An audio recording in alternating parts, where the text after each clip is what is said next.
ہمارے چینل کو سبسکرائب کریں اور بیل آئیکن دبائیں۔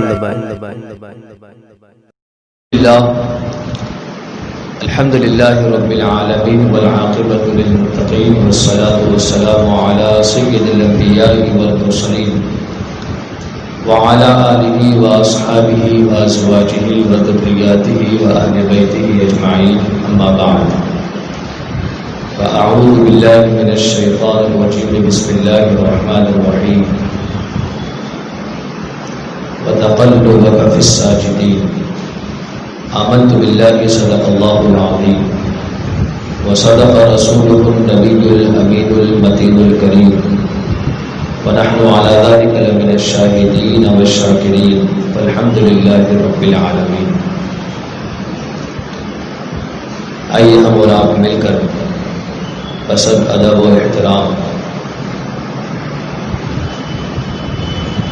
حضور اکرم نور مجسم صلی اللہ تعالی علیہ وسلم کی مقدس بارگاہ میں قصیدہ بردہ کے دو شعر مل کر پڑھتے ہیں بطور تبرک۔ یہ وہ کلام ہے جسے سرکار اقدس صلی اللہ تعالی علیہ وسلم نے قبول فرمایا ہے۔ الحمدللہ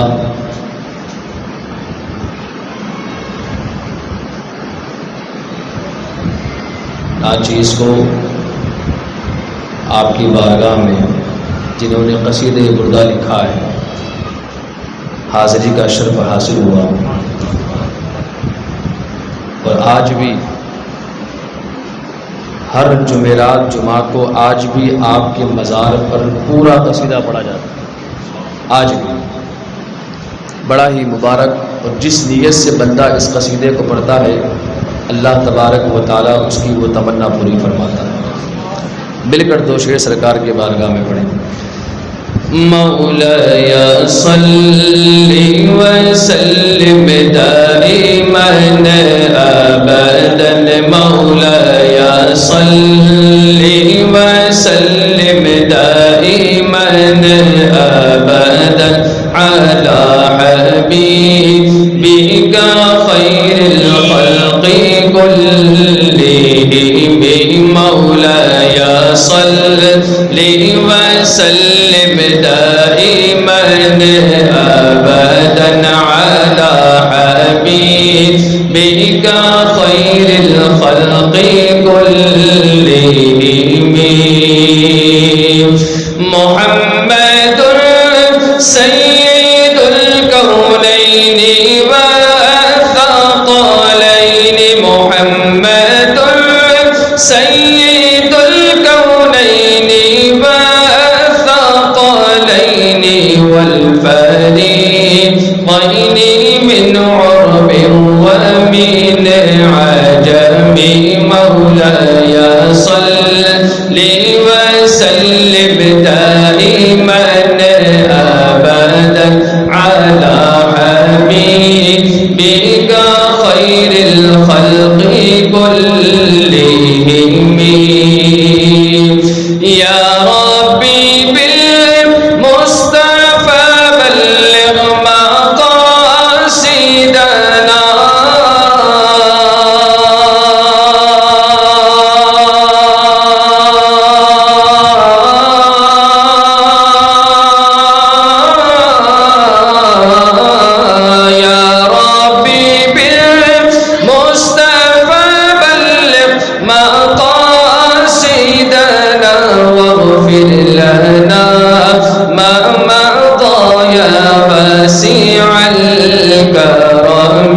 مولاي صل وسلم دائما ابدا على حبيبك خير الخلق كلهم، مولاي صل وسلم دائما ابدا على حبيبك خير الخلق كلهم۔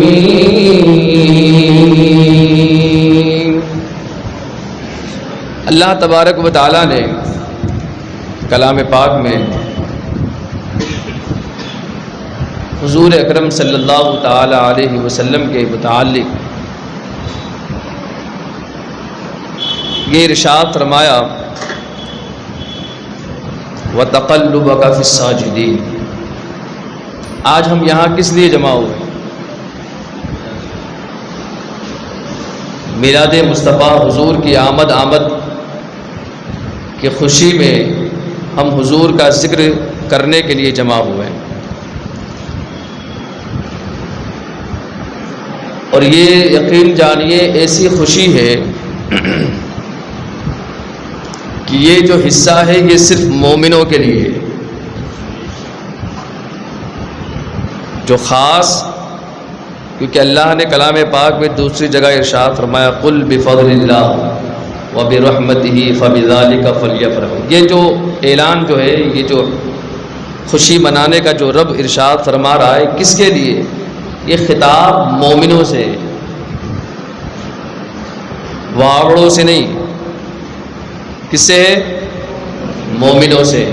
میں کچھ پوچھوں تو آپ جواب دیجئے گا، میرے لیے آپ نہیں ہیں، آپ کے لیے میں نیا ہوں۔ میں کوئی بہت بڑا مقرر بھی نہیں ہوں، یہ مت سمجھنا کہ میں کوئی بہت بڑا مقرر ہوں، نہیں، بس یہ لوگ کہتے ہیں ہم کر لیتے ہیں۔ اور یہ تو خوش نصیبی کی بات ہے کہ اللہ نے اپنے حبیب کے ذکر کے لیے چن لیا، یہ خوش نصیبی کی بات ہے، ورنہ کوئی اوقات کوئی حیثیت نہیں ہے۔ بہرحال اللہ نے مومنوں سے فرمایا کہ خوشی مناؤ۔ الحمدللہ ہم خوشی منا رہے ہیں، یہ اس بات کی دلیل ہے کہ ہم مومن ہیں۔ سمجھ میں آ رہی بات؟ نہیں مناتے وہ نہ منائیں، ابلیس کے علاوہ سارے خوشی منا رہے ہیں۔ ابھی کچھ 2 دن قبل پہلے ایک واٹس ایپ پر فوٹو آیا تھا، وہ بندر کا فوٹو تھا، ہاتھ میں جھنڈا لیے ہوئے تھا، اور نیچے لکھا ہوا تھا سوائے ابلیس کے جہاں میں سبھی تو خوشیاں منا رہے ہیں۔ مطلب جانور بھی خوشیاں، اللہ کے رسول صلی اللہ تعالیٰ علیہ وسلم کی بارگاہ میں جانور بھی آتے تھے، ایسے ایسے آتے تھے جن کی بولیاں انسان نہیں سمجھتے لیکن حضور سمجھتے تھے، کیونکہ یہ وہی بارگاہ ہے کہ جس بارگاہ میں جو مانگو، جتنا مانگو، آپ کو ہمیشہ اس سے بڑھ کر ملے گا، وہ بارگاہ ہے۔ بہرحال ہم جمع ہوئے اللہ کے رسول صلی اللہ تعالی علیہ وسلم کی آمد کی خوشی میں، آپ سے جو محبت ہے، یہ اور بات ہے کہ ہم محبت کا دعویٰ کرتے ہیں، عمل نہیں ہمارے پاس، یہ اور بات ہے۔ خیر، اللہ ہمیں عمل کی توفیق بھی عطا فرمائے۔ ایک عقیدہ یہ بتانا چاہتا ہوں کہ اہل سنت والجماعت کا یہ متفقہ عقیدہ ہے کہ حضور اکرم صلی اللہ تعالی علیہ وسلم کے والدین کریمین مومن اور جنتی ہیں۔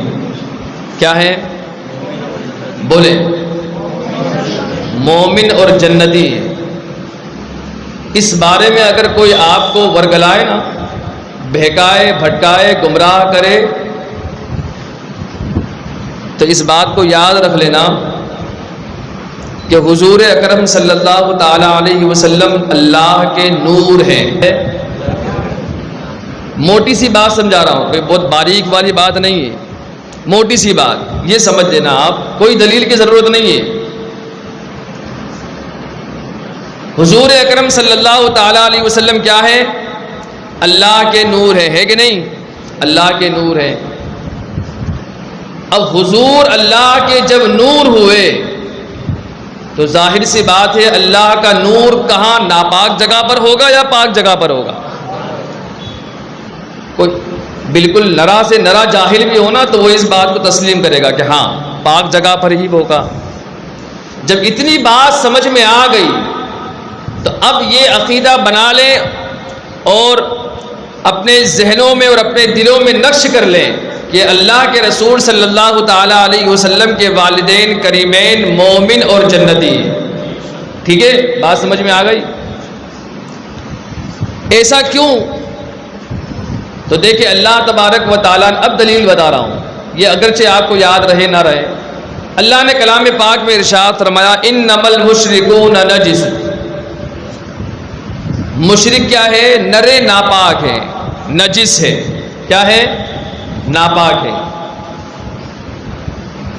رشید احمد گنگوہی نے اپنے کتاب فتاوی رشیدیہ میں لکھا ہے کہ اللہ کے رسول صلی اللہ تعالی علیہ وسلم کے والدین کریمین کافر و مشرک ہیں، نعوذ باللہ۔ باقاعدہ کتاب میں لکھا ہے، آج بھی چھپ رہی، بک رہی، لکھا ہے۔ اور ہمارا عقیدہ کیا ہے کہ مومن اور جنتی ہیں، وہ کہتے ہیں کافر و مشرک ہے۔ یہ کافر و مشرک کیوں کہہ رہے ہیں؟ اس کی ایک وجہ ہے۔ وجہ کیا ہے؟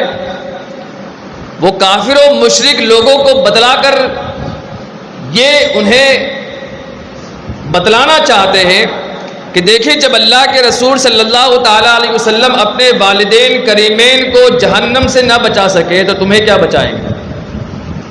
وہ اس وجہ سے اس بات کو لاتے ہیں، کیونکہ ظاہر سی بات ہے، جب کافر و مشرک کوئی ہوگا تو اس کی جگہ کہاں ہوگی؟ جنت میں ہوگی؟ کہاں ہوگی؟ کہاں ہوگی؟ جہنم میں ہوگی۔ اور جب کافر و مشرک ہوئے تو جہنم میں جائیں گے۔ اس کا مطلب یہ کہ حضور جب اپنے والدین کو نہ بچا سکے تو تمہیں کیا بچائیں گے؟ نعوذ باللہ من ذالک۔ اللہ تبارک و تعالیٰ ایسوں کے عقائد سے ہم سب کی حفاظت فرمائے۔ اللہ نے کلام پاک میں ارشاد فرمایا، انما المشرکون نجس، کہ بے شک یہ جو مشرک ہے یہ نرے کیا ہے؟ نجس ہے، ناپاک ہے۔ اور حضور صلی اللہ تعالی علیہ وسلم اللہ کے نور ہیں۔ کیسے پتا اللہ کے نور ہے؟ قد جاءکم من اللہ نور۔ اللہ نے کلام پاک میں ارشاد فرمایا، نور کون ہے؟ حضور۔ اللہ تبارک و تعالیٰ کے نور سے حضور، اور حضور کے نور سے فرشتے پیدا کیے گئے۔ حضور کے نور سے کون پیدا کیے گئے؟ فرشتے پیدا کیے گئے۔ جب کبھی تمہیں کوئی کہے نا کہ یہ تم بات کرتے ہو بار بار کہ حضور کا سایہ نہیں تھا، حضور کا سایہ نہیں تھا، حضور تو بشر تھے ہماری طرح، نعوذ باللہ، تو ان کا سایہ کیوں نہیں؟ وہ بھی کھاتے پیتے، ہم بھی کھاتے پیتے، وہ بھی چلتے پھرتے، ہم بھی چلتے پھرتے، تو پھر ان کا سایہ کیوں نہیں؟ ان سے کہیں وہ نور تھے۔ پھر اگر نہ مانے نا تو کہیں کہ فرشتوں کا سایہ ہے، آپ پوچھیں ان سے، فرشتوں کا سایہ ہوتا ہے؟ تو وہ کہیں گے نہیں۔ کہو کیوں؟ وہ کہیں گے نور ہے۔ ابے تو جب فرشتوں کا سایہ نہیں تو وہ جس کے نور سے بنے ان کا سایہ کہاں سے ہوگا؟ جب وہ فرشتے جو ہیں نور ہیں، جب ان کا سایہ نہیں تو فرشتے بنے حضور کے نور سے، تو جب فرشتوں کا سایہ نہیں تو حضور کا سایہ کہاں سے ہوگا؟ یہ تو محبت والوں کی بات ہے نا۔ جو آپ سے محبت کرتا ہے وہ مانے گا کہ نور ہے، ورنہ وہ تو کیا کہیں گے؟ ہمارے بڑے بھائی کی طرح، نعوذ باللہ۔ بہرحال بتانا یہ چاہ رہا تھا، اللہ کے رسول صلی اللہ تعالی علیہ وسلم کے والدین، تو جب پتا چلا کہ اللہ کے رسول صلی اللہ تعالی علیہ وسلم اللہ کے نور ہیں، تو ظاہر سی بات ہے نور جہاں جہاں ہوگا ان جگہوں کا پاک اور صاف ہونا ضروری ہے۔ آپ کی نسل، مرد کی نسل کہاں ہوتی ہے؟ صلب میں ہوتی ہے۔ اب جن جن صلبوں میں اللہ کے رسول صلی اللہ تعالی علیہ وسلم کا نور رہا، وہ تمام کی تمام صلبیں کیا ہیں؟ پاک ہیں۔ کیا ہے؟ پاک ہے۔ کیونکہ اگر کافر و مشرک مانیں گے تو وہ ناپاک ہے، اور ناپاک جگہ پر اللہ کے رسول صلی اللہ تعالی علیہ وسلم کا نور نہیں رہ سکتا۔ خود اللہ کے رسول صلی اللہ تعالی علیہ وسلم ارشاد فرماتے ہیں، لم یزل اللہ ینقلنی من الاصلاب الطیبہ والارحام الطاہرہ حتی اخرجنی من بین ابوی، او کما قال النبی صلی اللہ علیہ وسلم۔ خود حضور ارشاد فرماتے ہیں کہ اللہ تبارک و تعالی مجھے منتقل کرتا رہا۔ نور کیا ہے؟ منتقل ہوتا رہا، ایک سے دوسرے میں، دوسرے سے تیسرے میں منتقل ہوتا رہا، اور اللہ تبارک و تعالیٰ نے میرے نور کو جن جن صلبوں میں ڈالا، جہاں جہاں منتقل میرا نور ہوا، وہ تمام کے تمام اسلاف، وہ تمام کے تمام ارحام، سب کے سب پاک اور صاف، یہاں تک کہ اللہ تبارک و تعالیٰ نے مجھے میرے والدین کریمین کے ذریعے پیدا فرمایا۔ اب اس کا مطلب یہ ہوا کہ جہاں جہاں حضور کا نور گیا وہ تمام صلبیں اور رحمیں کیا ہوئی؟ پاک ہوئی. کون فرما رہا ہے؟ حضور فرما رہے ہیں. اور یہ بدبخت کہتے ہیں کہ اب وہ جب ان کے سامنے یہ حدیث رکھیں گے نا ضعیف ہے، یہ تو وہ کہیں کیا کہیں گے؟ ضعیف ہے. ان کی نگاہیں، ان کے ذہن، ان کی عقلیں ضعیف ہو چکی ہیں، وہ حدیث کو ضعیف کہتے ہیں.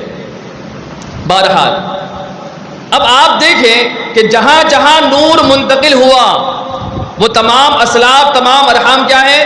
پاک اور صاف. گویا اس کا مطلب حضور اکرم صلی اللہ تعالی علیہ وسلم کا نور سب سے پہلے کہاں رکھا گیا؟ کہاں رکھا گیا سب سے پہلے؟ آدم علیہ السلام میں. کہاں؟ آدم. جب آدم علیہ السلام کا مجسمہ تیار ہوا نا تو اس وقت تفسیر نعیمی میں آپ بیان فرماتے ہیں کہ جب آدم علیہ السلام بنائے گئے تو اس وقت اللہ تبارک و تعالیٰ نے روح سے ارشاد فرمایا، اے روح جا آدم کے جسم میں داخل ہو جا. کس سے فرمایا؟ روح سے. انسان کے بدن میں اگر روح نہ ہو تو کیا انسان زندہ رہے گا؟ نہیں رہ سکتا. آدم علیہ السلام کے جسم میں روح کو جانے کا حکم ہوا. وہ روح گئی اور فوراً باہر نکل گئی. گئی تو صحیح لیکن اندر جانے کے بعد پھر باہر نکل گئی. جب باہر نکلی تو اللہ تبارک و تعالیٰ نے ارشاد فرمایا، روح کیا بات ہے؟ تجھے داخل ہونے کا حکم تھا تو نکل گئی؟ کہا مولا بڑا اندھیرا ہے. روح نے کیا کہا؟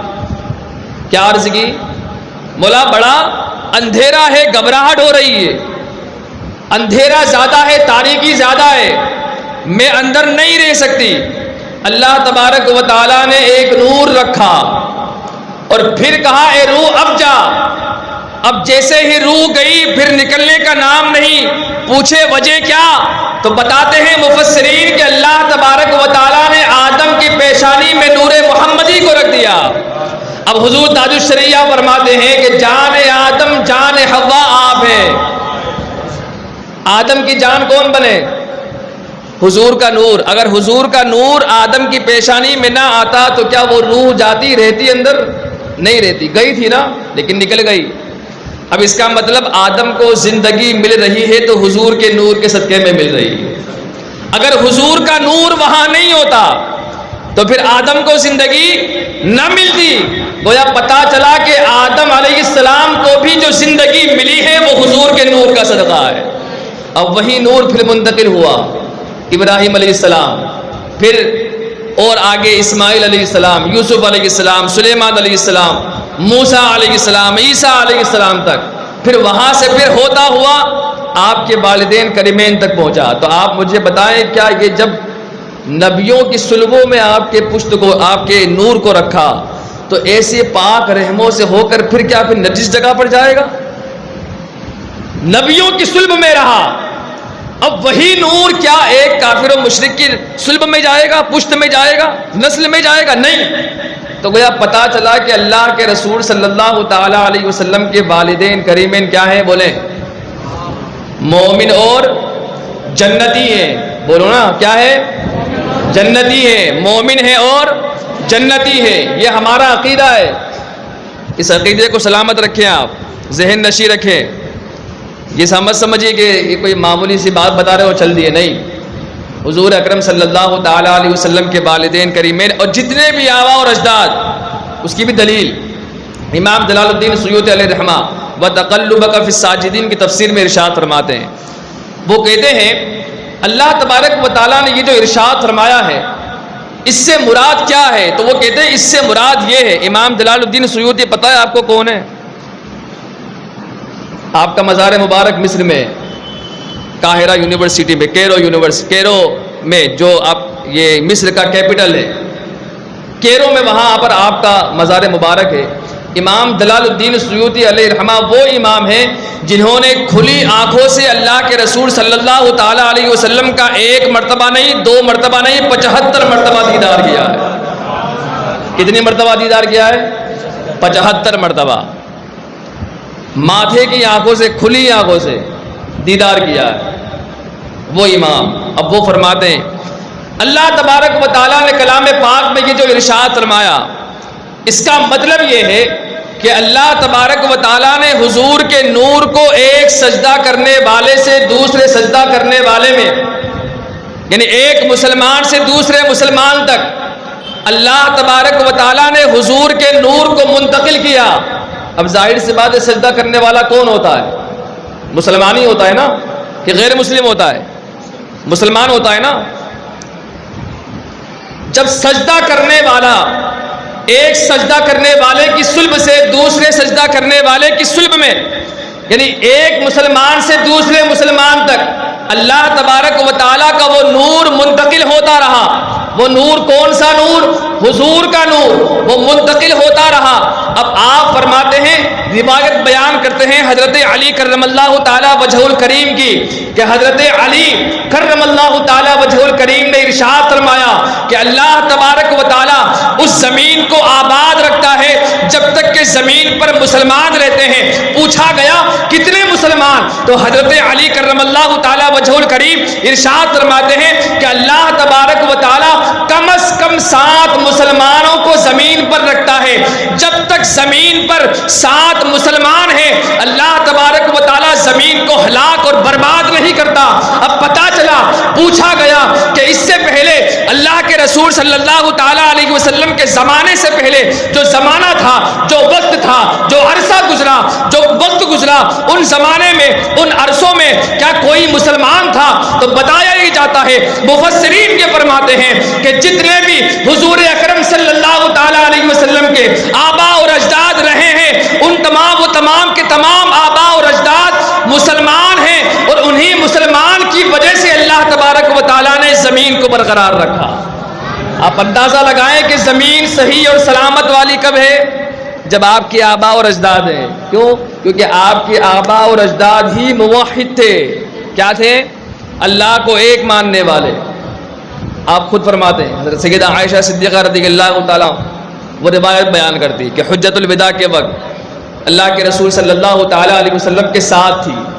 مقام حجون میں جب پہنچے تو میں نے دیکھا کہ اللہ کے رسول صلی اللہ تعالیٰ علیہ وسلم بڑے غمگین ہیں، آنکھوں سے اشک بہہ رہے ہیں، چہرے پر غم کے آثار ہیں۔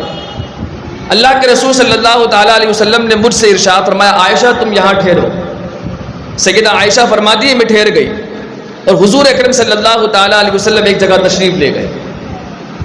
تھوڑی دیر کے بعد واپس جب تشریف لائے تو سیدہ عائشہ صدیقہ رضی اللہ تعالیٰ عنہ وہ روایت بیان کرتی ہے، فرماتی ہیں کہ اللہ کے رسول صلی اللہ تعالیٰ علیہ وسلم جب گئے تھے تو غم کے آثار چہرے پر تھے، آنکھوں میں آنسو تھے، لیکن جب واپس تشریف لا رہے ہیں تو مسکرا رہے ہیں۔ جب واپس تشریف لائے تو آپ مسکرا رہے تھے۔ سیدہ عائشہ صدیقہ رضی اللہ تعالیٰ عنہ جب دیکھا کہ حضور اکرم صلی اللہ تعالیٰ علیہ وسلم مسکرا رہے تو پوچھا، عرض کی یا رسول اللہ علیہ الصلوۃ والسلام کیا معاملہ ہے؟ جب آپ گئے تھے تو غمگین تھے، اور جب واپس تشریف لا رہے ہیں تو مسکرا رہے ہیں، معاملہ اور ماجرا کیا ہے؟ اللہ کے رسول صلی اللہ تعالیٰ علیہ وسلم ارشاد فرماتے ہیں کہ میں اپنے والدہ کی قبر پر گیا تھا۔ کہاں گئے تھے؟ والدہ کی، اپنے والدہ کی قبر پر گیا تھا، اور وہاں جانے کے بعد میں نے اللہ تبارک و تعالیٰ سے سوال کیا۔ سوال کیا کیا؟ کہ مولا میری والدہ کو زندہ فرما۔ اللہ تبارک و تعالیٰ نے میری اس سوال کو، میری اس دعا کو قبول فرمایا۔ اللہ تبارک و تعالیٰ نے میری والدہ کو پھر سے زندہ کیا۔ دوسری روایت کے مطابق آپ جب وہاں پہنچے تو آپ کے والد صاحب اور آپ کی والدہ دونوں کو زندہ فرمایا۔ حضور فرماتے ہیں میں نے دونوں کو کلمہ پڑھایا، اور پھر اللہ تبارک و تعالیٰ نے انہیں موت کی طرف لوٹا دیا۔ پتہ یہ چلا کہ حضور اکرم صلی اللہ تعالیٰ علیہ وسلم جب چاہیں، جسے چاہیں اسے پھر سے زندہ فرما سکتے ہیں۔ اللہ کے رسول صلی اللہ تعالیٰ علیہ وسلم نے لوگوں کو بتلا دیا کہ آئندہ زمانے میں کچھ لوگ ایسے ہوں گے جو میرے والدین کریمین کے متعلق بکواسیں کریں گے، انہیں کافر و مشرک کہیں گے۔ اللہ کے رسول صلی اللہ تعالیٰ علیہ وسلم نے خدا کی بارگاہ میں دعا فرمائی، مولا انہیں زندہ فرما۔ اللہ نے زندہ فرمایا۔ آپ کے والدین کریمین نے آپ کو اپنے ماتھے کی آنکھوں سے دیکھا تو صحابیت کا مرتبہ بھی پا لیا، اور کلمہ بھی پڑھ لیا۔ کلمہ پڑھا، صحابیت کا مرتبہ پا لیا، اور لوگوں کو بتا دیا کہ یہ کافروں بلکہ تمام کے تمام جو ہے وہ مومن اور جنتی نہیں ہے، اور آنے والی نسلوں کو یہ پیغام دے دیا کہ حضور کے جتنے بھی آباء اور اجداد ہیں وہ سب کے سب ایمان والے، سب کے سب موحد، سب کے سب اللہ کو ایک جاننے اور ماننے والے مومن اور مسلمان جنتی ہیں، تاکہ یہ لوگوں کو عقیدہ پتہ چل جائے۔ کچھ لوگ ایسے گمراہ کریں گے کہ جب حضور صلی اللہ تعالیٰ علیہ وسلم نے تو اعلان نبوت 40 سال کے بعد کیا، تو پھر حضور کے والدین مومن کیسے ہوئے؟ تو یہ حجت الوداع کا جو آپ کو روایت بیان کی، اس کے علاوہ اور بھی بہت سارے دلائل ہیں۔ اب آپ دیکھیں اللہ کے رسول صلی اللہ تعالیٰ علیہ وسلم کا نور پاک صلبوں میں، پاک ارحاموں میں آیا، کسی اور جگہ پر نہیں آیا۔ ہاں، آدم علیہ السلام سب سے پہلے۔ اب آپ دیکھیں آدم علیہ السلام کی پیشانی پہ جب نور محمدی رکھا گیا، امام جلال الدین سیوطی اور امام سرقانی وہ فرماتے ہیں کہ اگر شیطان آدم علیہ السلام کی پیشانی میں محمد صلی اللہ تعالیٰ علیہ وسلم کے نور کو دیکھتا تو سب سے پہلے سجدہ کرتا، سب سے پہلے سجدہ کرتا۔ مطلب یہ ہوا کہ اس نے دیکھا اور نہ کیا، یعنی دیکھ کر اندیکھا ہو گیا، یا پھر وہ اس چیز کا قائل ہی نہیں۔ دو چیزیں ہو سکتی ہیں۔ اب آپ سوچیں اس بات کو کہ اس کا مطلب یہ ہوا کہ جو نور محمدی کو مانے، نور کون مانتا ہے؟ سنی مسلمان مانتا ہے۔ کون مانتا ہے؟ سنی مسلمان مانتا ہے۔ اس کا مطلب یہ ہوا کہ جو حضور کو نور مانے وہ جنتی، جو حضور کو نور نہ مانے وہ دوزخی، مردود بارگاہ، خدا کی بارگاہ سے بھگا دیا گیا، لعین ہو گیا، ملعون ہو گیا، قیامت تک اس پر لعنتیں بھیجی جا رہی ہے۔ گویا ہم سب کیا ہیں؟ بولے نا، ہم سب کیا ہیں؟ جنتی ہے کہ نہیں؟ شک ہے؟ شک تو نہیں ہے؟ نہیں، اللہ سے کبھی امید رکھیں، حضور کے چاہنے والے ہیں۔ یہ اور بات ہے کہ حضور کی آنکھوں کی ٹھنڈک نماز سے ہم نماز نہیں پڑھتے، خوشی کی بات ہے نا، بڑے افسوس کی بات ہے۔ بہرحال اللہ کے رسول صلی اللہ تعالیٰ علیہ وسلم کا نور پاک صلبوں میں آدم علیہ السلام کی پیشانی میں رکھا، تو پھر فرشتوں نے کیا کیا؟ سجدہ کیا۔ اب آپ دیکھیں فرشتوں نے سجدہ کیا، رب کی بارگاہ میں مقبول ہو گئے۔ اب پتہ یہ چلا آدم علیہ السلام کو زندگی ملی حضور کے نور کی وجہ سے، ابراہیم علیہ السلام نارے نمرود میں ڈالے جا رہے ہیں۔ کیا بات ہے؟ نمرود نے آگ اتنے دنوں سے جلائی کہ اگر پرندہ بھی اس کے اوپر سے جاتا تو جل کر راکھ ہو جاتا، لیکن کیا بات ہے کہ جب حضور صلی اللہ تعالیٰ علیہ وسلم کا جب نور منتقل ہوا اور وہ حضرت ابراہیم علیہ السلام تک پہنچا، اب ابراہیم علیہ السلام کو نارے نمرود میں ڈالا جا رہا ہے، تو پھر وہ آگ کیا ہو جا رہی ہے؟ گلزار ہو جا رہی ہے۔ اسماعیل علیہ السلام سے پوچھے آپ کے گلے پر چھری کیوں نہ پھری؟ کیا معاملہ تھا؟ یوسف علیہ السلام سے پوچھے آپ کو اللہ نے اتنا حسن و جمال کس وجہ سے عطا فرمایا؟ عیسیٰ علیہ السلام سے پوچھے اللہ نے آپ کو ایسی روحانیت کیسے عطا فرمائی؟ موسیٰ علیہ السلام سے پوچھے اللہ نے آپ کو یہ معجزہ کیسے عطا فرمایا کہ آپ پتھر پر ماریں تو پتھر سے پانی نکل جائے؟ پتھر سے پانی نکلنا بعید ہے کوئی؟ پانی کہاں سے نکلتا ہے؟ زمین سے نکلتا ہے نا، یا اس کی جن سے، زمین سے پانی نکلتا ہے۔ موسیٰ علیہ السلام نے عصا کہاں مارا؟ وَإِذِ اسْتَسْقَىٰ مُوسَىٰ لِقَوْمِهِ فَقُلْ اضْرِب بِّعَصَاكَ الْحَجَرَ، پتھر پر مارنے کا حکم ہوا۔ حضرت موسیٰ علیہ السلام نے پتھر پر عصا مارا تو کیا نکلا؟ پانی نکلا۔ تو پتھر سے پانی نکلنا بعید نہیں ہے، معجزہ آپ کا ضرور ہے، اور اس معجزے کے میم پر ہماری جانیں قربان ہے، ان پر ہمارا یقین ہے، وہ معجزہ ہے، برحق ہے۔ بتانا یہ چاہ رہا ہوں اللہ کے رسول صلی اللہ تعالیٰ علیہ وسلم کو بھی معجزہ عطا فرمایا گیا، آپ سراپا معجزہ بن کر تشریف لائے۔ موسیٰ علیہ السلام نے عصا مارا پتھر پر تو پانی نکلا۔ اب حضور کی بارگاہ میں آئے، حضور اکرم صلی اللہ تعالیٰ علیہ وسلم کی بارگاہ میں صحابہ آتے ہیں، عرض کرتے ہیں یا رسول اللہ علیہ الصلوۃ والسلام پانی نہیں ہے۔ کتنے صحابہ تھے پتہ ہے آپ کو؟ جب پانی نہیں تھا، کہتے ہیں اس قافلے میں دو روایتیں، ایک روایت کے مطابق 1400 صحابہ تھے اس وقت، کتنے تھے؟ اور دوسری روایت کے مطابق 1500 صحابہ، 1400 یا 1500، اتنے سارے صحابہ کرام، اور پورے قافلہ میں، پورے مجمع میں کسی کے پاس پانی نہیں۔ حضور کی بارگاہ میں حاضر ہوئے، یا رسول اللہ علیہ الصلوۃ والسلام پانی نہیں ہے۔ حضور نے ارشاد فرمایا جاؤ جس کے پاس جو کچھ بھی نکلے لے کر آؤ۔ اب ایک پیالے کے اندر صحابہ اپنے اپنے مشکیزیں اڈل رہے ہیں، کسی میں سے 2 قطرے، کسی میں سے 3 قطرے، کسی میں سے 4 قطرے۔ جب جمع کیا گیا پانی تو صرف اتنا پانی نکلا کہ اگر کوئی اپنی انگلی اندر ڈبوئے تو انگلیوں کے یہ پورے صرف بھیگ سکتے ہیں، انگلیوں کے جو پورے ہیں نا بس یہی بھیگ سکتے ہیں، اس سے زیادہ کٹورے کے اندر، پیالے کے اندر پانی نہیں۔ اب وہی پانی پیش کیا گیا حضور کی بارگاہ میں، حضور اتنا پانی نکلا ہے۔ اللہ کے رسول صلی اللہ تعالی علیہ وسلم کا اب معجزہ دیکھیں، وہاں پتھر پر عصا مارا تھا، کیا مارا تھا؟ موسیٰ علیہ السلام عصا مارا تو پتھر سے پانی نکلا، اور یہاں اللہ کے رسول صلی اللہ تعالی علیہ وسلم اپنی انگلیاں مبارکہ اس پیالے کے اندر ڈال رہے ہیں جس میں پانی صرف اتنا ہے کہ انگلیوں کے پورے بھیگ سکے۔ جب آپ نے اپنی انگلیاں مبارکہ اس پیالے کے اندر ڈالی، صحابہ کرام روایت بیان کرتے ہیں اور فرماتے ہیں کہ اللہ کے رسول صلی اللہ تعالی علیہ وسلم کا اس پیالے کے اندر انگلیاں ڈالنا تھا کہ ہم نے دیکھا کہ اس میں سے پانی کے چشمے نکل پڑے اور ہم نے اتنا پانی پیا۔ صحابہ کچھ تو ایسی روایت بیان کرتے ہیں کہ اگر ہم 1,00,000 صحابہ بھی ہوتے تو سب کو کفایت کر جاتا۔ اب یہی چیز کو، اسی واقعے کو بریلی کے تاجدار بیان کرتے ہیں کہ انگلیاں ہیں فیض پر، ٹوٹے ہیں پیاسے جھوم کر، بدیا پنجاب رحمت کی ہے جاری واہ واہ۔ وہاں پتھر سے پانی نکلا اور یہاں کہاں سے پانی نکل رہا ہے؟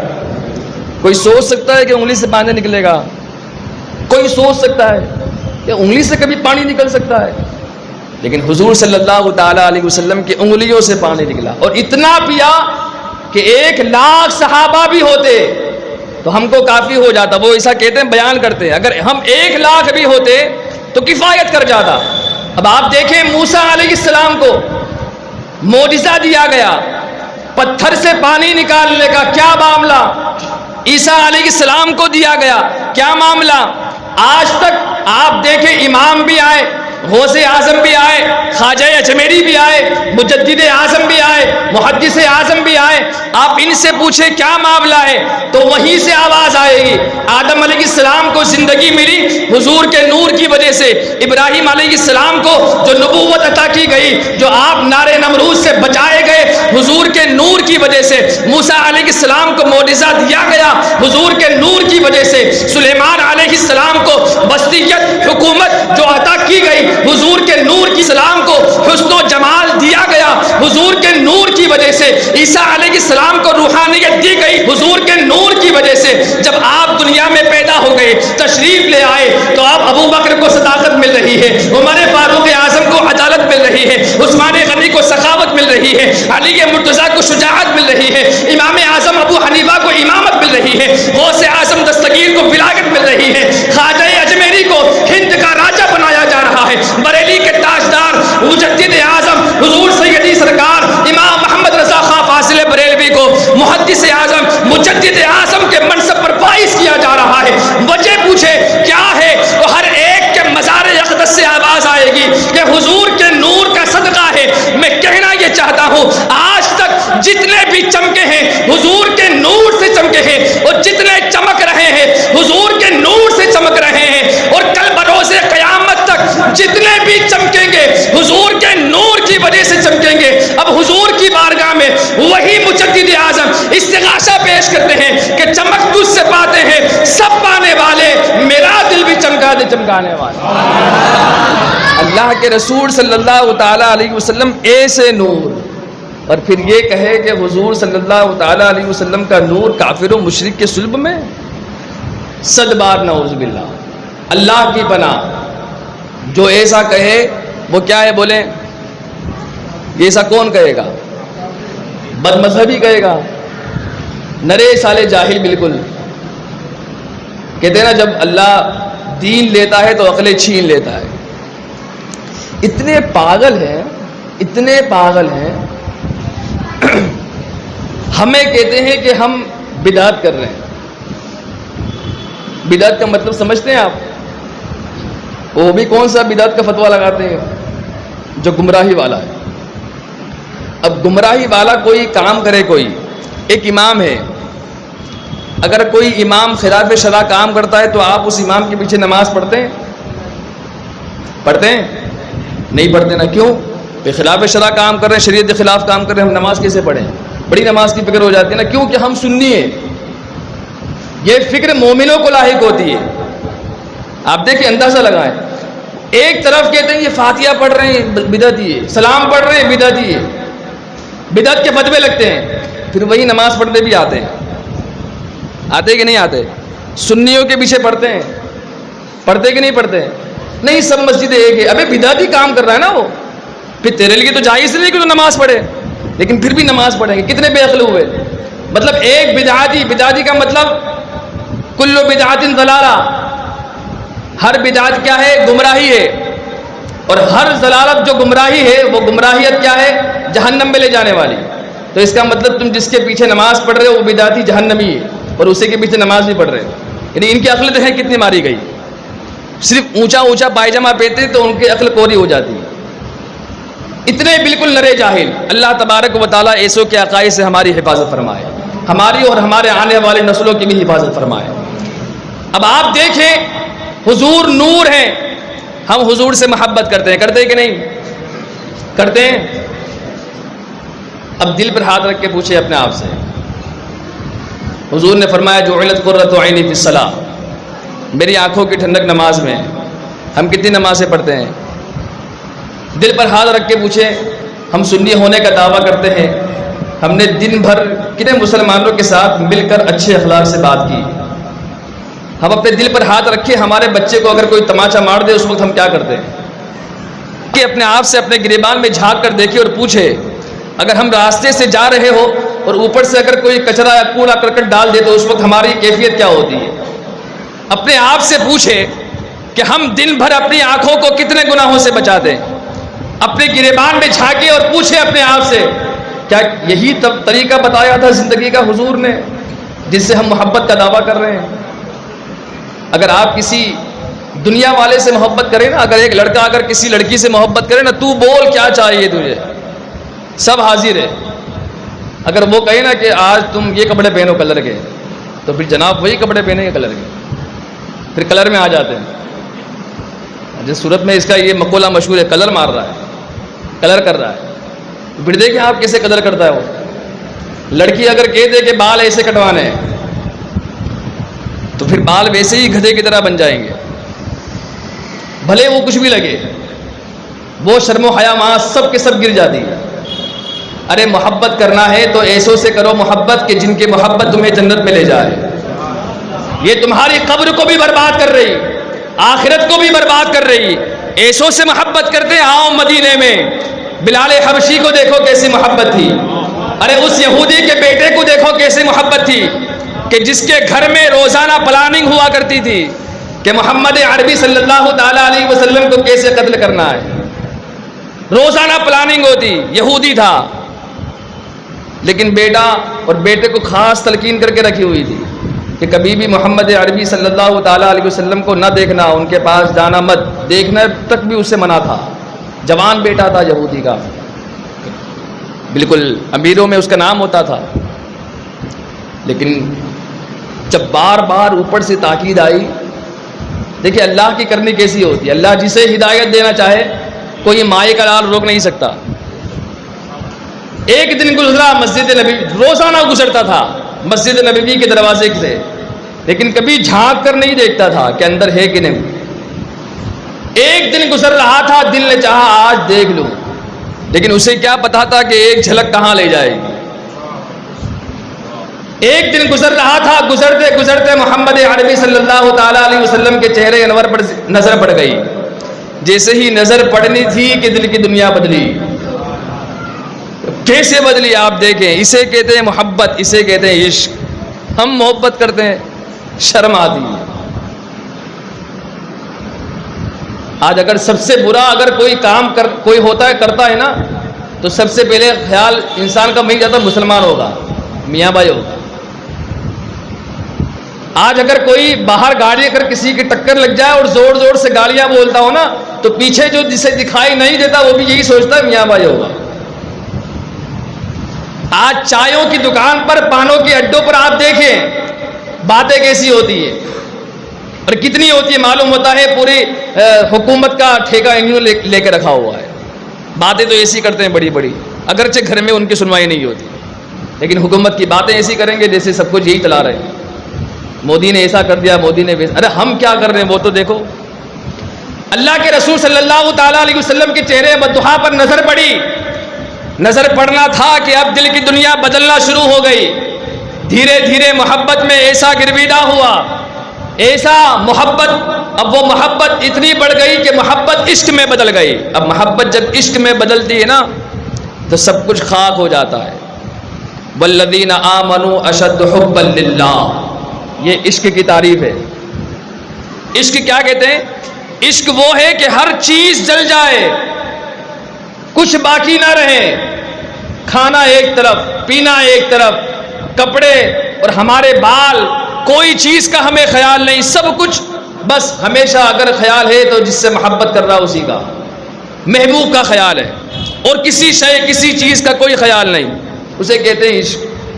اور اس کی ہر چیز کو اپناتا ہے, کس راستے سے وہ گزرتا ہے, کیا چیز وہ کھاتا ہے, کیسے کپڑے وہ پہنتا ہے, ہر چیز کا خیال, کیونکہ محبت ہے اس سے, عشق ہے اس سے. اب وہ یہودی کا لڑکا جسے عشق ہو گیا تھا, اب وہ عشق ایسا بڑھتا گیا کہ وہ بیمار پڑ گیا. اب بیمار ایسا پڑا کہ بسترے مرگ پر پہنچ گیا, مرنے کے قریب آ گیا. جب مرنے کے قریب آیا, یہودی جو اس کا باپ تھا اس نے کہا بیٹا بول تیری آخری خواہش کیا ہے. اس بیٹے نے کہا کہ بابا جان جو میری تمنا ہے, جو میری آخری خواہش ہے, مجھے پتا ہے اگر میں کہوں گا تو آپ وہ پوری نہیں کریں گے. باپ تھا, باپ نے کہا بیٹا تو بول تو صحیح, سب کچھ کمایا تیرے لیے, آج تک اتنا جو کچھ جمع کیا ہے کس کے لیے؟ تیرے لیے, اور تیری خواہش میں پوری نہ کروں. وہ بیٹا کہتا نہیں مجھے پتا ہے آپ میری خواہش پوری نہیں کریں گے. کہا نہیں بیٹا تو بول تیری خواہش کیا ہے. بیٹے نے کہا میری آخری خواہش یہ ہے کہ میں محمد عربی کا دیدار کرنا چاہتا ہوں. کیا کہا؟ دیدار کرنا چاہتا ہوں. اب وہی باپ جو روزانہ پلاننگ کر رہا تھا, باقاعدہ اس کے یہاں میٹنگیں ہوا کرتی تھی, اب جب اسے کہا گیا کہ میرا بیٹا یہ چاہ رہا ہے, آخری تمنا اور خواہش یہ, اب وہ سکتے میں آ گیا. کہا بیٹا یہ تمنا تو پوری نہیں ہو سکتی. کہا بابا جان میں نے کہا تھا نا کہ آپ میری یہ تمنا پوری نہیں کرو گے. کہا بیٹا اگر میں یہ تمنا تیری پوری کر دوں تو سماج میں میری عزت کیا رہ جائے گی, میں اپنا منہ کیسے دکھاؤں گا, اور کل جب ہمارے نبی ہمارے سامنے ہوں گے تو انہیں منہ کیا دکھلاؤں گا میں. اب بیٹے نے کہا بابا جان مجھے پتا تھا آپ میری تمنا پوری نہیں کرو گے. تھوڑی دیر خاموش رہا. باپ کی شفقت غالب آئی, اس نے کہا چل تو میرا بیٹا ہے, ابھی تیری آخری خواہش ہی پوری کر دیتا ہوں, کیونکہ تو ہے میرا بیٹا اور آخری سانسیں لے رہا ہے, یہ خواہش بھی تیری پوری کر دی دیتا ہوں. وہ نکلا مسجد نبوی کی طرف. صحابہ کرام, کچھ صحابہ باہر تھے کچھ اندر تھے. حضور اکرم صلی اللہ تعالیٰ علیہ وسلم اندر جلوہ افروز تھے. جیسے وہ یہودی آیا, صحابہ نے پوچھا کیا بات ہے؟ کہا مجھے محمد سے ملنا ہے صلی اللہ علیہ وسلم. اندر گئے, ایک صحابی اجازت لے کر آئے. کہا ٹھیک ہے جا سکتے ہیں. حضور کی بارگاہ میں وہ یہودی پہنچا اور جا کر اس نے عرض کی کہ محمد صلی اللہ علیہ وسلم میرا بیٹا تم سے محبت کر بیٹھا ہے اور ابھی بستر مرگ پر ہے, مرنے والا ہے, اور اس کی آخری خواہش اور تمنا یہ ہے کہ وہ آپ کا دیدار کرنا چاہتا ہے. تو کہا کیا کروں؟ وہ یہودی کہتا ہے آپ کو میرے گھر چلنا ہوگا. اللہ کے رسول صلی اللہ تعالیٰ علیہ وسلم صحابہ سے ارشاد فرماتے ہیں صحابہ چلو اپنے بھائی کی تیمارداری کے لیے. بھائی کون ہوتا ہے؟ بھائی کون ہوتا ہے؟ مومن مومن کا بھائی ہوتا ہے نا. انما المؤمنون اخوہ. اس نے کلمہ پڑھا تھا, کلمہ پڑھا تھا اس نے. اس کا مطلب میرے نبی کو غیب کا علم ہے؟ میرے نبی پہلے سے فرما رہے صحابہ چلو اپنے بھائی کی تیمارداری کے لیے. گویا میرے نبی کو معلوم ہے اگرچہ زبان سے کلمہ نہیں پڑھا ہے دل سے کلمہ پڑھ چکا ہے, کیونکہ دل سے مجھ سے محبت کر رہا ہے, اور حضور کی محبت ہی جنت میں لے جانے والا کام. اب دیکھو صحابہ سے حضور ارشاد فرما رہے ہیں صحابہ چلو اپنے بھائی کی تیمارداری کے لیے. صحابہ نکلے, حضور آگے آگے پیچھے پیچھے. صحابہ یہودی کے گھر پہنچے, دیکھا بستر مرگ پر ہے, آنکھیں بند ہو چکی تھی, کافی وقت ہو چکا تھا, آنکھیں اس کی بند ہو چکی تھی. جب دیکھا آنکھیں بند ہو گئی, باپ نے دیکھا, دیکھ کر کہا کہ شاید اب اس دنیا میں نہیں رہا, مر گیا. اب اس نے حضور اکرم صلی اللہ تعالیٰ علیہ وسلم کو سامنے کیا, اور پھر بیٹے کی طرف مخاطب کر کے وہ کہتا ہے زور سے کہ بیٹا آنکھ کھول, دیکھ تجھے دیکھنے کون آیا ہے. جو تیری آخری اور آخری تمنا جو تھی, آخری خواہش تھی, وہ تیری تمنا پورے ہونے والی, آنکھ کھول کر دیکھ. جو بیٹا اب تک کئی دنوں سے بستر سے اٹھا نہ تھا, آنکھیں بند ہو چکی تھی, کافی وقت گزر چکا تھا, یہ سمجھ رہا تھا کہ مر چکا ہے, لیکن جب اس کے کانوں میں آواز گئی کہ محمد عربی آئے ہیں, وہ اٹھ کر بیٹھ گیا, اور اٹھ کر بیٹھ کر دیکھنے لگا حضور صلی اللہ تعالیٰ علیہ وسلم کے چہرے انور کو. اب دیکھ کر فوراً کلمہ نہیں پڑھتا ہے, فوراً کلمہ نہیں پڑھتا ہے, ہوشیار تھا نا وہ. پھر صحابیت کا منصب دیکھیے آپ, وہ کیا کہتے ہیں.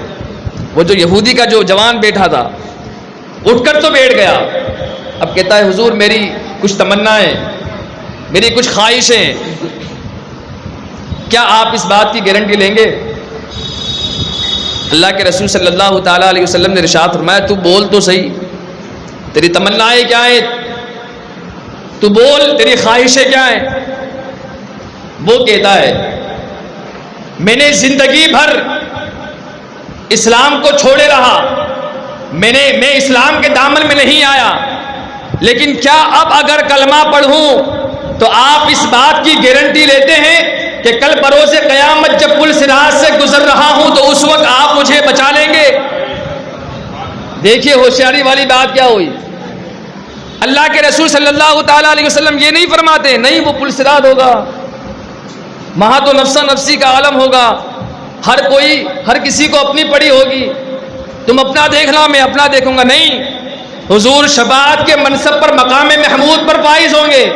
حضور کبھی پل صراط پر ہوں گے, کبھی آب کوثر پر ہوں گے, کبھی میزان پر ہوں گے, جگہ جگہ پر جہاں جہاں گنہگار پہنچیں گے وہاں وہاں حضور پہنچیں گے. اب حضور اکرم صلی اللہ تعالیٰ علیہ وسلم نے جب اس زبان سے سنا کہ یہ گارنٹی مانگ رہا ہے, صرف بات نہیں, کیا مانگ رہا ہے, گارنٹی دیجئے کہ آپ مجھے وہاں پل صراط سے پار کروائیں گے. اللہ کے رسول صلی اللہ تعالیٰ علیہ وسلم ارشاد فرماتے ہیں جوان میں گارنٹی لیتا ہوں میں تجھے پل صراط سے پار کرواؤں گا. جب یہ گارنٹی مل گئی اتنی تو کافی نہیں تھی, آگے وہ پھر دوسری تمنا اپنی پیش کرتا ہے, کہتا ہے اگر میں اب کلمہ پڑھ لوں تو کیا آپ مجھے جنت میں اپنے ساتھ لے کر جائیں گے؟ اللہ کے رسول صلی اللہ تعالیٰ علیہ وسلم ارشاد فرماتے ہیں ہاں میں اس بات کی بھی گارنٹی لیتا ہوں کہ میں جنت میں تجھے اپنے ساتھ لے کر جاؤں گا. اتنے پر بس نہیں ہوا, اب وہ کہتا ہے کہ اگر میں کلمہ پڑھ لوں تو کیا آپ اپنے ہاتھوں سے مجھے میری قبر میں اتاریں گے؟ ہائے ہائے, جسے حضور اپنے ہاتھوں سے قبر میں اتار دے. اب باقی کچھ رہتا ہے. حضرت عثمان کی جو والدہ تھی فاطمہ, حضور اکرم صلی اللہ تعالیٰ علیہ وسلم ان کی قبر میں سوئے تھے, آپ لیٹے. آپ جب قبر کھودی گئی تو سب سے پہلے آپ لیٹے, پھر آپ کھڑے ہو گئے, پھر جنازے کو رکھا گیا. پوچھا گیا حضور یہ کیا معاملہ؟ کہا میں اس وجہ سے لیٹ رہا ہوں تاکہ ان کی قبر ہر موذی چیزوں سے محفوظ ہو جائے اور ان کی قبر جنت کی کیاریوں میں سے ایک کیاری بن جائے. تو حضور جس قبر میں اتر جائے تو ویسے ہی پار ہو گیا معاملہ. اب اس بات کی بھی گارنٹی لے لی. اب اتنا جب گارنٹی لے لی اللہ کے رسول صلی اللہ تعالیٰ علیہ وسلم سے وہ عرض کرنے لگا حضور اپنا ہاتھ بڑھائیے اور مجھے کلمہ پڑھائیے. اب یہاں کلمہ پڑھنا تھا نوجوان کا اور روح نکل گئی. کلمہ پڑھتے ابھی تک گارنٹی لے رہا تھا تو موت نہیں آئی, اتنی باتیں ہوئی موت نہیں آئی. کلمہ پڑھا اور موت آ گئی. نمازیں پڑھی روزے رکھے, حج کیا, زکوٰۃ دی, صدقہ اور خیرات کیے؟ نہیں کیا, کچھ نہیں کیا. کیا تو کیا کیا؟ حضور سے محبت کی. ہائے ہائے, حضور کی محبت عین ایمان ہے, یاد رکھے. کیا ہے؟ عین ایمان ہے. یہ ہمارا عقیدہ ہے. اگر حضور سے محبت نہیں تو سب کچھ بیکار ہے, اور اگر حضور سے محبت نہیں اور اعمال میں ہمارے پلے کچھ نہیں تو گھبرائیں نہ, کل حضور سنبھال لیں گے, کل حضور ہی ہمیں بچائیں گے. ارے جو نیک ہے نا وہ بھی وہاں پر قرض لیتی ہے گناہ پرہیزگاری مانگو, وہ نیک بھی گناہ مانگیں گے کہ ایک گناہ دے دو, حضور کی شفاعت نصیب ہو جائے گی. بہرحال کچھ عمل نہیں تھا پلے. ایک صحابی رسول حضور اکرم صلی اللہ تعالیٰ علیہ وسلم سے سوال کرتے, یا رسول اللہ علیہ الصلوۃ والسلام متی الساعہ, قیامت کب آئے گی؟ حضور اکرم صلی اللہ تعالیٰ علیہ وسلم ارشاد فرماتے ہیں, کیا تم نے آخرت کی تیاری کر لی جو قیامت کے بارے میں پوچھ رہے ہو؟ مفہوم حدیث بتا رہا ہوں. قیامت کی تیاری, قیامت کے بارے میں پوچھ رہے ہو, آخرت کی تیاری کر لی ہے؟ کہا حضور تیاری تو نہیں کیے. تو کہا پھر قیامت کے بارے میں کیوں پوچھ رہے ہو؟ تمہارے پاس اعمال کیا ہے, کیا کیا ہے تم نے؟ تو پلے تو کچھ نہیں تھا. اب وہ صحابی جو تھے وہ عرض کرتے ہیں, یا رسول اللہ علیہ الصلوۃ والسلام اعمال تو کچھ نہیں ہے میرے پاس, ہاں اتنا ضرور ہے کہ میں اللہ اور اس کے رسول سے بڑی محبت کرتا ہوں. جب اتنا کہنا تھا تو اللہ کے رسول صلی اللہ تعالیٰ علیہ وسلم ارشاد فرماتے ہیں, المرء مع من احببت, کہ جو جس سے محبت کرتا ہے کل بروز قیامت اسی کے ساتھ رکھا جائے گا. وہ حضور سے محبت کرتے تھے. اب جب یہ فرمان جب سنا نا صحابہ نے, حضرت انس نے روایت بیان کی ہے کہ صحابہ کو میں نے دیکھا اتنا خوش ہوئے, اتنا خوش ہوئے کہ اتنا خوش صحابہ کو میں نے اس سے پہلے کبھی نہیں دیکھا تھا. کیونکہ صحابہ سب سے زیادہ محبت کس سے کرتے تھے؟ حضور سے کرتے تھے. اب حضور نے ارشاد فرما دیا کہ حضور فرما رہے ہیں کہ جو دنیا میں جس سے محبت رکھتا ہے کل بروز قیامت اسی کے ساتھ رکھا جائے گا, اٹھایا جائے گا, اسی کے ساتھ رہے گا. صحابہ خوش ہو گئے کہ ہم محبت سب سے زیادہ حضور سے کرتے ہیں, کل بروز قیامت حضور ہی کے ساتھ رہیں گے. سب سے زیادہ خوش. ہماری طرح نہیں, بہو آئی ہے, داماد ہے ہمارا, سسر ہے ہمارا, تو یہاں رشتہ داری اتنی زیادہ ہو جاتی ہے کہ پھر اگر بد مذہب بھی ہو جائے, ارے رشتہ داری کر لو, ہمیں کیا, ہم تو سنی ہے. ارے لڑکی لا رہے نا, ہم کیا مسئلہ ہے. وہ جیسے بھی اس کے جب آ جائے گی تو پھر ہمارے ماحول میں ڈھل جائے گی. نہ, اس گمان میں نہ رہنا. جو لوگ یہ سمجھتے ہیں اور سوچتے ہیں کہ جب لے کر آئیں گے بد مذہب کی, ہمارے اندر آئے گی, سنی ہو جائے گی. نہیں, وہ ایسی ہے کہ جب آئے گی تو آپ جتنے بچے ہیں وہ سب کو لے کر جائے گی. اتنی خطرناک ہوتی ہے. آج بھی آپ کو صورت میں ایسے کئی علاقے ہیں, آپ کو بتا سکتا ہوں میں, کہ پورا علاقہ بد مذہبوں کا ہے, پورا علاقہ. لیکن آج بھی دیکھیں ان کے گھروں میں جتنی عورتیں نا وہ سب کے سب سنی ہے. سب کے سب کیا ہے؟ سنی ہے. وہ بڑی اٹل رہتی ہیں. اگر وہ بد مذہب ہے تو بد مذہب ہی رہے گی, اور اگر سنی ہے تو سنی ہی رہے گی. بڑی اٹل رہتی ہے. وہ اپنے ماں باپ کے طریقے کو نہیں چھوڑتی. جو ماں باپ کا طریقہ ہوتا ہے نا اسی طریقے پر وہ رہتی ہے, وہ اپنا طریقہ کبھی نہیں چھوڑتی. تو میں عرض یہ کر رہا تھا کہ حضور اکرم صلی اللہ تعالیٰ علیہ وسلم کی بارگاہ میں ہر چیز کی گارنٹی لی. اب گارنٹی لینے کے بعد کیا ہوا؟ انتقال ہو گیا.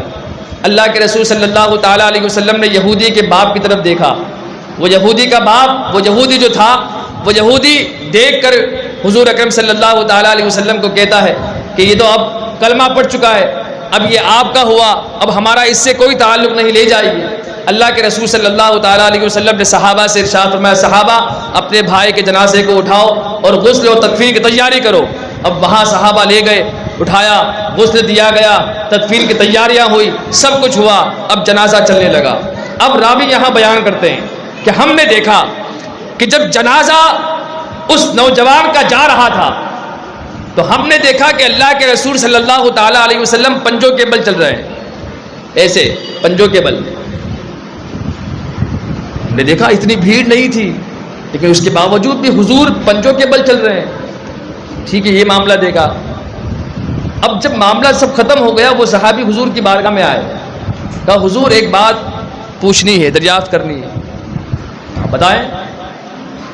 اب وہ صحابی عرض کرتے ہیں, یا رسول اللہ علیہ الصلوۃ والسلام, جب اس نوجوان کا جنازہ جا رہا تھا تو میں نے دیکھا کہ آپ پنجوں کے بل چل رہے ہیں, حالانکہ بھیڑ اتنی نہیں تھی، لوگ اتنے زیادہ جنازے میں نہیں تھے، لیکن کیا معاملہ ماجرا کیا تھا کہ آپ پنجوں کے بل چل رہے تھے۔ اللہ کے رسول صلی اللہ تعالیٰ علیہ وسلم ارشاد فرماتے ہیں ہاں تم نے صحیح دیکھا، جنازے میں لوگ اتنے زیادہ نہیں تھے، پھر بھی میں پنجوں کے بل چل رہا تھا۔ وجہ یہ تھی کہ اللہ تبارک و تعالیٰ نے اس نوجوان کے جنازے میں آسمان سے فرشتے اتنے زیادہ نازل کر دیے تھے کہ پیر رکھنے کی جگہ نہیں۔ اندازہ کریں، وہ نوجوان جس نے حضور سے محبت کی، حضور سے عشق کیا، اس کے جنازے میں فرشتے آسمان سے آ رہے ہیں۔ اگر آج بھی ہم حضور سے سچی محبت کر لیں تو لاک ڈاؤن ہمارا کچھ نہیں بگاڑ سکتا، کوئی بڑے سے بڑا کرسی والا ہمارا کچھ بال بھی بیکار نہیں کر سکتا۔ اگر واقعی میں حضور سے سچی محبت ہو جائے، کیا ہم نے 4 مہینے بیٹھ کر گھر میں کھانا نہیں کھایا؟ کس نے کھلایا؟ کون دیتا رہا؟ اگر ایک دن بندہ نہ کمائے تو کہیں گے کہ ہم کمائیں گے نہیں تو کھائیں گے کیا؟ ارے آپ سوچیں کہ 4 مہینے تک کیا کیا؟ گھر میں بیٹھے رہے لیکن پھر بھی اللہ رزق دیتا رہا۔ یہ کس کے صدقے میں مل رہا تھا؟ آپ سمجھ رہے ہمارے اعمال تھے ایسے؟ نہیں۔ آپ سمجھ رہے ہم نے اچھے کام کیے؟ نہیں۔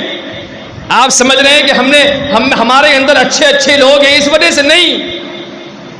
ایسا بھی ہوتا ہے۔ پہلے بات ختم کر لوں۔ حضور اکرم صلی اللہ تعالیٰ علیہ وسلم سے پھر اس صحابی رسول نے دوسری بات عرض کی کہ یا رسول اللہ علیہ الصلوۃ والسلام، اور ایک سوال آپ فرمائیں۔ عرض کی یا رسول اللہ علیہ الصلوۃ والسلام، میں نے دیکھا جب آپ قبر میں تشریف رکھے، آپ جب اترے تو میں نے دیکھا کہ آپ کے چہرے انور پر پسینے کے آثار، قطرے نظر آ رہے تھے۔ ٹھنڈی کا ماحول تھا، موسم تھا، لیکن اس کے باوجود بھی آپ کے چہرے پر یہ پسینے کے آثار، وجہ کیا؟ کہا ہاں تم نے صحیح دیکھا، میں جب قبر میں اترا وہ موسم جو تھا وہ ٹھنڈک کا تھا، مجھے گرمی نہیں لگنی چاہیے، لیکن پھر بھی میرے چہرے پر جو پسینے کے آثار تھے، جو پسینے کے قطرات تھے، وہ صرف اس وجہ سے تھے کہ جب میں قبر میں اترا تو میں نے دیکھا کہ ابھی اس نوجوان کو قبر میں اتارا جا رہا ہے اور وہاں سے جنت سے اللہ تبارک و تعالیٰ حوریں بھیج رہا ہے، وہ حوریں اس کا استعمال کر رہی ہے، ان حوروں کے حسن و جمال کی وجہ سے میرے چہرے پر پسینہ آ گیا تھا۔ اب آپ سوچیں کہ جس کی قبر میں ابھی وہ بندہ اترا ہے اور جنت سے حوریں آ جائے، اس کا مقام کیا ہوگا؟ ہم اندازہ لگا سکتے ہیں؟ ہم یہ سوچیں کہ ہم حضور سے محبت کر رہے ہیں اور ہماری محبت رائے گا جائے گی؟ نہیں، بالکل نہیں۔ آج ہمارے جو اعمال ہیں، آج ہمارے جو کرتوت ہے، ہم سب کچھ بھلا چکے ہیں۔ ہم صبح کرتے ہیں گناہ میں، اٹھتے ہیں کان میں گانوں کی آوازیں آتی، سب سے پہلے تو ہم اٹھتے ہی ایسے وقت پر جس وقت کتے اٹھا کرتے ہیں۔ جب بکریاں جاگتی ہیں تب ہم نہیں جاگتے، جب کتے جاگتے ہیں تب ہم جاگتے ہیں۔ کتے کب جاگتے ہیں آپ کو پتا ہے؟ پوری رات جاگتے ہیں۔ جاگتے کہ نہیں جاگتے؟ آپ دیکھیں روڈ پر آپ کو کتے ہی ملیں گے۔ ایک بات یاد آ گئی تو بتاتے چلو، کتی جب کوئی بچہ پیدا کرتی ہے تو ایک بچہ نکلتا ہے؟ بولے بھائی، ایک نکلتا ہے؟ کتنے نکلتے ہیں؟ بہت نکلتے بھائی، ٹھیک ہے، لائن لگ جاتی ہے۔ اور بکری جب بچہ دنتی ہے تو کھایا کسے جاتا ہے؟ کھایا کسے جاتا ہے؟ کتے کو کھاتے ہیں۔ تو اتنے سارے بھائی، اتنے سارے تو نکالتا ہے، اس سے پوچھ، اتنے سارے نکالتے ہیں، اس کے باوجود بھی تعداد میں، اچھا کھاتے بھی ہم پھر بکریاں ہیں، کتے تو کھاتے نہیں، پھر بھی آپ دیکھیں تعداد میں زیادہ آپ کو بکرے اور بکریاں ہی ملے گی۔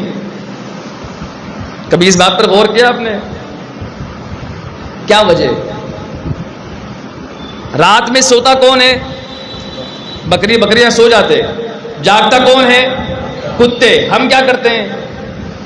ہم کب جاگتے ہیں؟ رات بھر جاگیں گے، 2 3 بجے تک باہر ہم بیٹھے رہیں گے، چوراہے پر بیٹھ کر باتیں کرتے رہیں گے، جاگیں گے، اور پھر جا کر کب سوئیں گے؟ جب صبح ہونے والی ہوگی، جب فجر کی نماز کا وقت ہوگا ہم جا کر سو جائیں گے۔ پوری رات کتے جاگتے ہیں، جب فجر کا وقت ہوتا ہے وہ سو جاتے ہیں۔ کتوں کا بھی یہی کام، ہمارا بھی وہی کام۔ اب آپ بتائیں اللہ تبارک و تعالیٰ نے ایسا انتظام فرمایا ہے. آپ دیکھیں کتے اتنے سارے ایک ساتھ پیدا ہو رہے ہیں لیکن پھر بھی تعداد میں اتنے زیادہ دکھائی نہیں دیں گے، لیکن جنہیں کھایا جاتا ہے اور تعداد میں وہ کم پیدا ہوتے ہیں وہ سب سے زیادہ آپ کو دکھائی دیں گے. آپ پوچھیں اس کی وجہ کیا ہے؟ اس کی وجہ یہ ہے کہ وہ رات میں سو جاتے ہیں، صبح فجر کے وقت اٹھتے ہیں، اور جس وقت اٹھتے ہیں اس وقت اللہ تبارک و تعالیٰ کی رحمت برکتیں تقسیم ہو رہی ہوتی ہے، اس وقت وہ جاگتے ہیں اور کتے سو جاتے ہیں. آج کا مسلمان آپ دیکھیں اس وقت سوتا ہے جب برکتیں بٹنے کا تقسیم کرنے کا وقت آتا ہے تب مسلمان بستر پر جاتا ہے، اور اس وقت اٹھتا ہے جب تقسیم ہو چکا ہوتا ہے، اس وقت اٹھتا ہے. تو پھر مسلمان یہ سوچے کہ ہمارے کاروبار میں برکتیں نہیں، ہمارے دکانوں مکان میں برکتیں نہیں، ارے ہوگی کہاں سے؟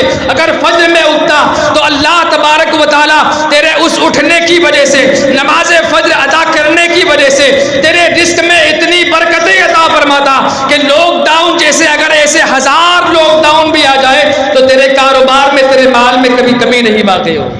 لیکن ہم کرتے کیا ہیں؟ ہم کرتے کیا ہیں؟ بالکل اس کے برعکس. جو کام کتوں کا ہے وہ کام ہم کرتے ہیں. اب ہمارا طریقہ کس طریقے پر ہوا آپ کے ہاتھ میں فیصلہ ہے. خدا را اپنے اعمال کو سدھارو. حضور اکرم صلی اللہ تعالیٰ علیہ وسلم نے پوری زندگی جو پیغام ہمیں کر کے دکھایا، صرف کہا نہیں کر کے دکھایا. ہم میں سے ایک ذرہ بھی اس کے اندر ہمارے اندر ہے؟ آپ دیکھیں، سوچیں تو صحیح، ایک بار دل میں ہاتھ رکھ کر سوچیں. آپ بتائیں کہ حضور اکرم صلی اللہ تعالیٰ علیہ وسلم نے جس اخلاق والی تلوار سے لوگوں کو مسلمان کیا، آج ہم اپنے آپ کو مسلمان کہلانے کے بھی لائق نہیں. وہ مسلمان کرتے تھے، ہم اپنے آپ کو مسلمان کہلانے کے لائق بھی نہیں رکھا ہم نے کہ ہاں میں مسلمان ہوں. میرا اخلاق دیکھو، آپ کردار دیکھو، آپ میرا، نعوذ باللہ من ذالک. خدا کے لیے اللہ کے رسول صلی اللہ تعالیٰ علیہ وسلم سے اگر واقعی میں محبت ہے، ہم جب ایک دنیا کی لڑکی کے لیے بال بنوا سکتے ہیں تو حضور کی محبت میں داڑھی نہیں رکھ سکتے؟ پھر کیسی محبت؟